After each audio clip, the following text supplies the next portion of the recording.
जय हिंद दोस्तों, मैं अमित और आप हैं अमित एजुकेशन सेंटर 21 के साथ। तो जी हाँ दोस्तों, आज हम लोग पढ़ेंगे काव्य खंड, है ना।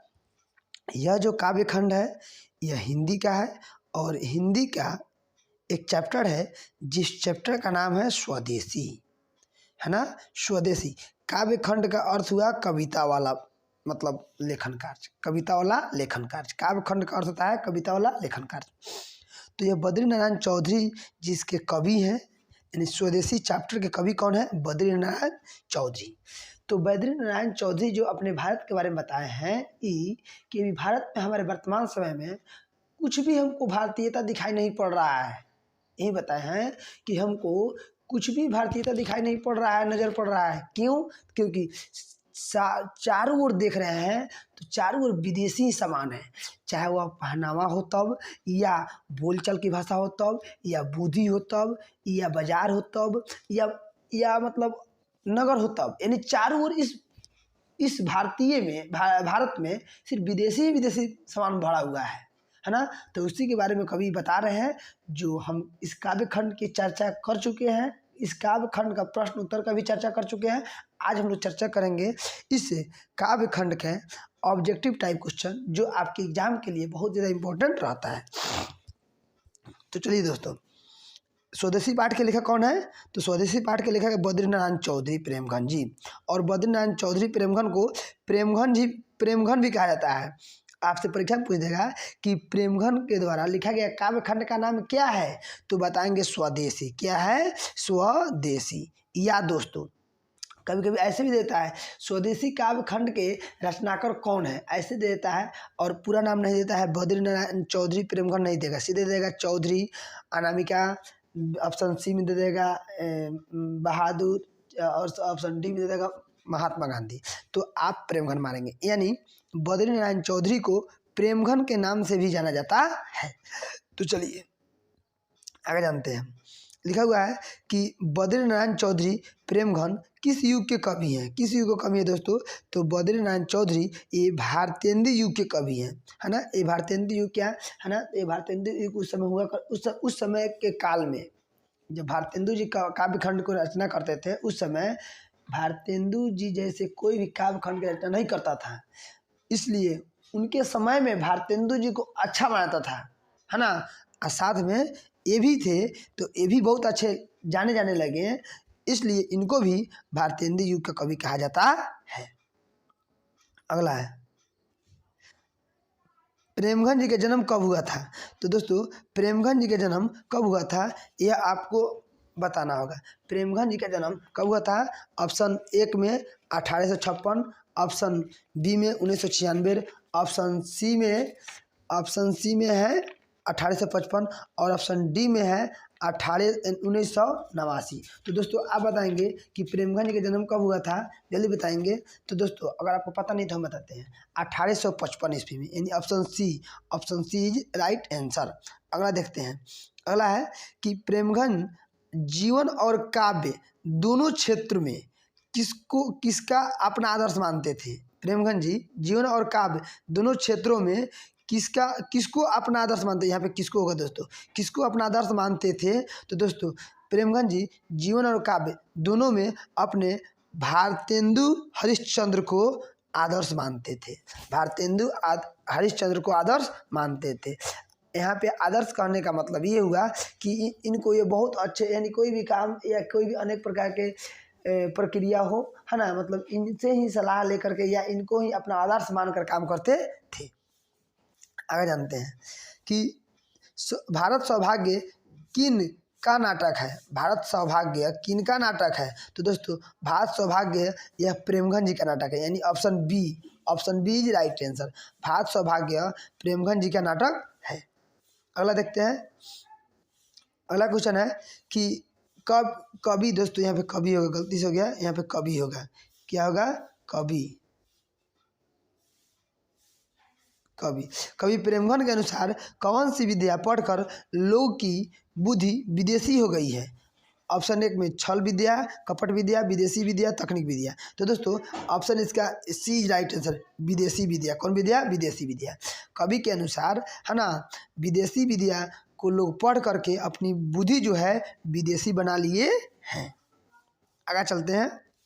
अगला है दोस्तों कि स्वदेशी शीर्षक पाठ के रचनाकार कौन है। स्वदेशी पाठ के है ना शीर्षक के रचनाकार कौन है। तो दोस्तों बताए ना पहले बार में हम, तो प्रेमगन जी। पूरा नाम नहीं भी देगा तो आप प्रेमगन देगा प्रेमगन मार दीजिएगा, कोई दिक्कत नहीं। अगर देखते हैं यहाँ पे लिखा हुआ है दोस्तों कि हिंदुस्तानी नाम सुनी अब सकुची लजात, हिंदुस्तानी नाम सुनी अब सकुची लजात, यह पंक्ति किस कविता से लिया गया है। तो दोस्तों यह यह पंक्ति जो है यह स्वदेशी कविता से लिया गया है। यह किससे लिया गया है, तो स्वदेशी से लिया गया है। हिंदुस्तानी नाम सुनी अब सकुची लजात, यह पंक्ति किस कविता से लिया गया है, तो स्वदेशी से लिया गया है।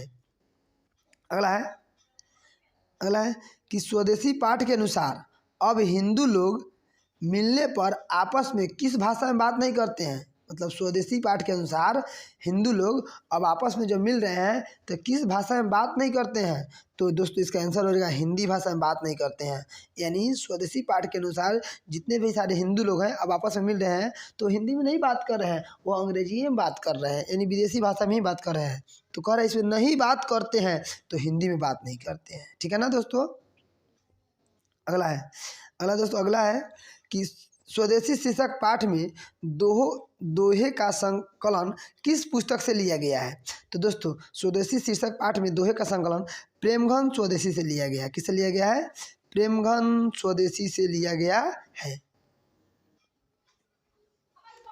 तो ठीक है, अगला अब 10 नंबर क्वेश्चन देखते हैं दोस्तों। 10 नंबर क्या कह रहा है, 10 नंबर कह रहा है कि परदेश की विद्या पढ़ने का क्या परिणाम होगा।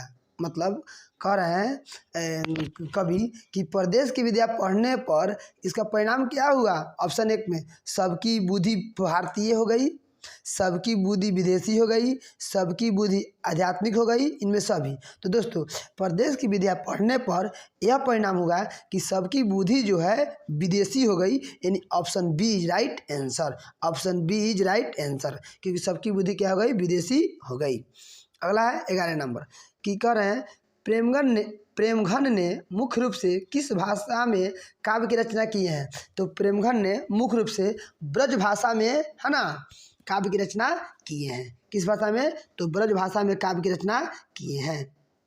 अगला है कि प्रेमघन जी किस राज्य के निवासी हैं। प्रेमघन जी किस राज्य के निवासी हैं, बिहार, मध्य प्रदेश, उत्तर प्रदेश, राजस्थान। तो दोस्तों प्रेमघन जी जो है ना उत्तर प्रदेश राज्य के निवासी हैं।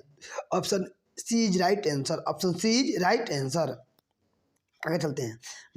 डफाली का अर्थ होता है डफाली। इसमें डफाली तो इसमें कभी बताए हैं डफाली एक शब्द का प्रयोग किए हैं। तो दोस्तों डफाली का अर्थ होता है डफ बजाने वाला। डफाली का अर्थ डफ बजाने वाला। और कभी डफाली उसको कहा है, इसमें क्वेश्चन पूछ देगा कि डफाली कवि किसको कहा है, किसको कहे हैं। तो बताइएगा डफाली कवि उसको कहे हैं जो अंग्रेजों की क्या कर रहे हैं, मतलब झूठी प्रशंसा मतलब बात कर रहे हैं, उनकी खुशामद कर रहे हैं, उसी को कवि ने डफाली कहा है। कवि ने डफाली किसको कहा है, तो कवि ने डफाली है ना उसको कह रहे हैं जो मतलब अंग्रेजों की मतलब काम कर रहे हैं, उनकी खुशामद कर रहे हैं, उसी को क्या कहें, डफाली कहें हैं। अगला यहाँ पे कि प्रेमघन ने 1874 दोस्तों यहाँ होगा 1874 में किस समाज की स्थापना की है। 1874 दोस्तों यहाँ पे होगा, यहाँ पे मिस प्रिंटिंग होगा 1874 होगा। यहाँ कितना होगा 1874 दोस्तों, यहाँ पे 1874 होगा, ओके ना 1874। दोस्तों प्रेमघन ने 1874 में किस समाज की स्थापना की है। तो याद रहना चाहिए 1874 में उन्होंने रसिक समाज की स्थापना की है। 1874 में किस समाज की स्थापना की है, तो रसिक समाज की स्थापना की है। यहाँ पे 1874 बना लेंगे। पूछेगा कि रसिक समाज की स्थापना कब की गई, तो 1874 में। पूछ देगा रसिक समाज 1874 में किस कवि ने स्थापना किया, तो कहिएगा प्रेमघन। जब दे देगा रसिक समाज की स्थापना किसने किया, तो प्रेमघन ने किया। क्वेश्चन पूछेगा प्रेमघन ने 1874 में किस समाज की स्थापना किया, तो रसिक समाज की स्थापना किया। अगला क्वेश्चन दोस्तों देखते हैं। अगला है कि प्रेमघन जी किस साप्ताहिक के पत्र का संपादन किया है? प्रेमघन जी किस साप्ताहिक पत्र का संपादन किया है? तो दोस्तों इसको याद कर लीजिएगा, ये VVI क्वेश्चन है ना, ये आने की संभावना है। नागरी नीरद यानी प्रेमघन जी साप्ताहिक पत्र में नागरी नीरद का संपादन किया है। ये VVI है, मस्ट VVI है, इस साल हर हाल ये क्वेश्चन आने वाला है। ठीक है दोस्तों, आगे चलते हैं। अगला है कवि, या फिर दोस्तों यहाँ गलती है, कवि होगा, कवि मिसप्रिंटिंग जो किया है ना वो गलती किया है। ठीक है, यहाँ कवि क्या होगा? कवि प्रेमघन को भारत में क्या नहीं दिखाई पड़ता है? कवि प्रेमघन को भारत में क्या नहीं दिखाई पड़ता है? अंग्रेजी, भारतीयता, अमेरिका, फ्रांस। यानी कवि प्रेमघन को भारत में भारतीयता दिखाई नहीं पड़ता है। कवि प्रेमघन को है ना भारत में क्या नहीं दिखाई पड़ता है? भारतीयता दिखाई नहीं पड़ता है। यानी ऑप्शन बी, कवि को अपने भारत में भारतीय कह रहा है। अगला क्वेश्चन है कि कवि प्रेमघन समाज के किस वर्ग की आलोचना करता है? कवि प्रेमघन जी हैं, समाज किस वर्ग की आलोचना करते हैं? तो जो सुखभोगी हैं उसी वर्ग की आलोचना करते हैं। जो सुखभोगी है उसी वर्ग क्या करते हैं? आलोचना। यानी option B is right answer. Option B is right answer. आगे देखते हैं, कवि ने किस समाज की रचना किया है? तो कवि ने रसिक समाज की स्थापना किया है। ऑप्शन ए 1874 ईस्वी में। रसिक समाज की स्थापना कब किया गया? 1874 ईस्वी में। किसने किया? तो प्रेमघन जी ने किया। किस समाज की स्थापना किया? तो रसिक समाज की स्थापना किया। कोई दिक्कत? अगला है कि कवि के अनुसार भारतीयों को क्या अच्छा लगने लगा है? तो कवि के अनुसार भारतीयों को है ना विदेशी रहन सहन अच्छा लगने लगा है, विदेशी चाल चलन, विदेशी वेशभूषा, यानी सभी। यानी कवि के अनुसार भारतीय जो भारत में रहने वाले व्यक्ति हैं उनको भारतीय रहन सहन विदेशी रहन सहन अच्छा लगने लगा है, विदेशी चाल चलन अच्छा लगने लगा है, विदेशी वेशभूषा अच्छा लगने लगा है। और इसमें जब तीनों है तो option D is right answer.